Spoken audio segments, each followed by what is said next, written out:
जय जय श्री राम। दैनिक प्रवचन नामयोगी श्री ब्रह्मचैतन्य महाराज। विषय नाम हे सत्स्वरूप आहे। नाम हे रूपापेक्षा निश्चित श्रेष्ठ आहे। त्यामुळे रूपाचे ध्यान मनामध्ये आले नाही तरी नाम सोडू नये। पुढे रूप आपोआप येऊ लागेल।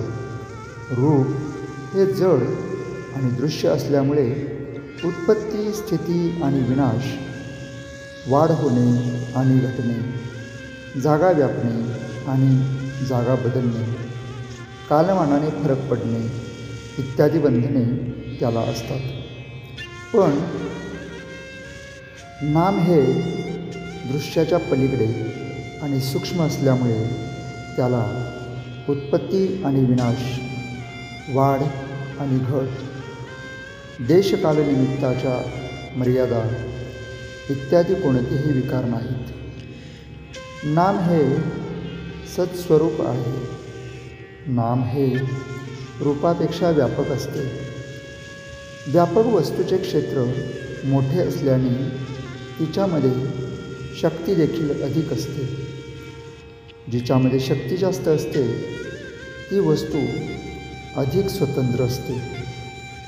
जी वस्तू अधिक स्वतंत्र असते तिला बंधने किंवा मर्यादा कमी असतात। म्हणून नाम हे रूपापेक्षा अधिक व्यापक, अधिक शक्तिमान, अधिक स्वतंत्र आणि अधिक बंधनरहित असते। आपली ज्ञानक्रिया कशी चालते ते पाहूया। आपण एका टेकडीवर उभे राहून सृष्टी सौंदर्य पाहिले। त्या पाहण्यात कोणकोणत्या क्रिया होतात पहा। प्रथम डोळ्यामधून प्रकाशकिरणे आत गेली। बाह्य पदार्थांचे मनुष्याला ज्ञान व्हायला इंद्रिये हे पहिले साधन आहे। इंद्रियामधून आत आलेले संस्कार एकत्र करून मन त्यांना वस्तुरूप देते। वस्तुरूप तयार झाल्यावर बुद्धी सारासार विचार करून त्या वस्तूचे यथार्थ ज्ञान आपल्याला करून देते।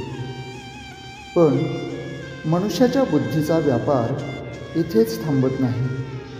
टेकडीवरून आजूबाजूला पाहत असताना झाडे, वेली, घरे, बागा, माणसे, पक्षी, पाण्याचे तलाव इत्यादी सर्व वस्तूंचे ज्ञान झाल्यावर पुन्हा त्यांचे एकीकरण होऊन ही सृष्टीची शोभा आहे असे ज्ञान आपल्याला होते। म्हणजे अनेकात एकत्व शोधणे हेच मानवी ज्ञानाचे लक्षण आहे। या जगामध्ये कितीतरी वैचित्र्य आढळते। नाना तऱ्हेचे दगड, नाना तऱ्हेचे किडे, नाना प्रकारचे पक्षी, प्राणी, या सर्वांची नावे जरी भिन्न असली तरी त्या सर्वांमध्ये असनेपणाचा गुण आहे। म्हणजे सजीव प्राणी झाला तरी तो आहे आणि निर्जीव वस्तू झाली तरी तीही आहे।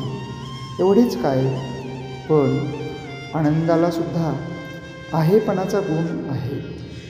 या असणेपणाच्या गुणाला नाम असे म्हणतात। यालाच ओंकार असे म्हणतात। ओंकारातून सर्व सृष्टी उगम पावली।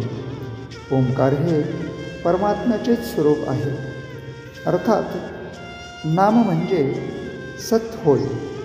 म्हणूनच नाम हे सृष्टीच्या आरंभी होते ते सध्या आहेच आणि सृष्टीचा लय झाला तरी ते शिल्लक राहणारच। नाम म्हणजे ईश्वर होय। नामातून अनंत रूपे उत्पन्न होतात आणि अखेर त्यामध्येच ती लीन होतात। रूप हे नामाहून निराळे राहू शकत नाही। नाम हे रूपाला व्यापून पुन्हा शिल्लक उरते। आजचे बोधवचन। नाम हे शाश्वत आहे। ते पूर्वी टिकले, आत्ता आहे आणि गेल्यावर ते राहणार आहे। जय जय श्रीराम.